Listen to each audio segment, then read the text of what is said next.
அனைவருக்கும் வணக்கம். நம்ம இப்போ பாக்கியலட்சுமி சீரியலில் என்னெல்லாம் சுவாரஸ்யமான விஷயங்கள் நடக்குதுன்னு பார்க்கலாம் வாங்க.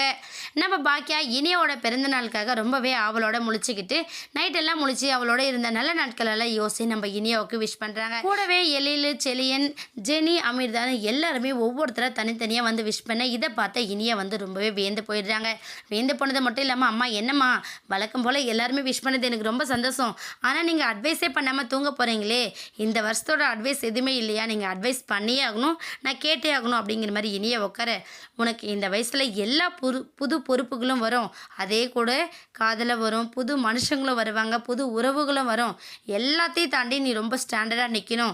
அம்மா அசிங்கப்பட்டு அவமானப்பட்டு நிற்கிற மாதிரி நிற்கக்கூடாது இனியா, அந்த அளவுக்கு மெச்சூர்டாக இருக்கணும் அப்படின்னு சொல்லிட்டு நம்ம பாக்கியா இனியாவுக்காக பார்த்து சொல்லிக்கிட்டு இருக்காங்க.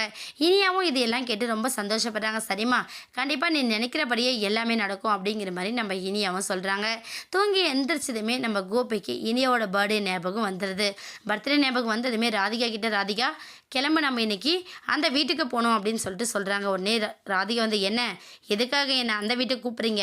அங்கேருந்து நம்ம அசிங்கப்பட்டு அவமானப்பட்டு வந்தது போதாதா?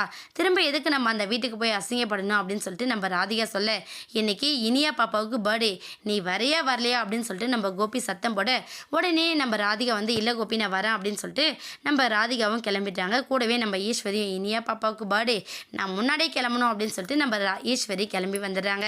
கிளம்பி வந்தது மட்டும் இல்லாமல் பாட்டிக்கு கூடவே நம்ம பழனிசாமி, அவங்க அம்மா, அக்கா, விமல்னு எல்லாருமே வந்திருக்காங்க. எல்லாரும் வந்த கூடவே நம்ம கோபியும் ராதிகாவும் வராங்க. வரும்போதே நம்ம பழனிசாமியோட அம்மாவும் அக்காவும் சேர்ந்து பாக்கியாவை பழனிசாமிக்கு பேசி முடிச்சிடணும் அப்படின்னு பேசிட்டு வரதை கேட்டதுமே நம்ம கோபி ரொம்பவே ஷாக் ஆயிடுறாங்க. என்ன இது, ஒரு நல்ல அம்மாவாக இருந்துட்டு நடந்துக்கிற விதம் இதுதானா?